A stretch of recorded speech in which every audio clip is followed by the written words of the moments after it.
బాబుతలారి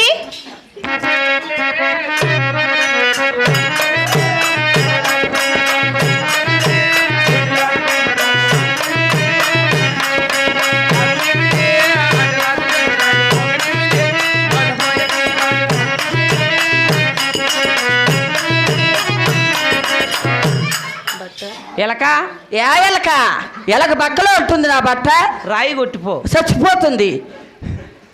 దేవి దేవి నాథ నదికి పోలేదా? కుండ పగిలిపోయింది నాథ. తిరిగిలాడుతా అంటే పగిలిపోకుండా ఎట్లుంటుంది ఆ దేవి? కుండకి బక్కకి ఏమన్నా చెప్పు నాథ. కీలు మెత్తిచ్చు దేవి. ఆ కీలం ఎత్తిచ్చి జనాల ముందరకు వస్తే ఓహో లెప్పలెప్పే ఊడిపోతే ఓయ్. ఎవరిది కప్ప? ఓహో నాది కాదు కప్ప. అవును. ఎవరిది కప్ప? నాది కాదు కప్ప. జనాలంతా అట్లాంటి ఎవరిదని చెప్పుదురు నాథ. ప్రాణేశ్వర కప్ప. ఏమి నీ బాధ?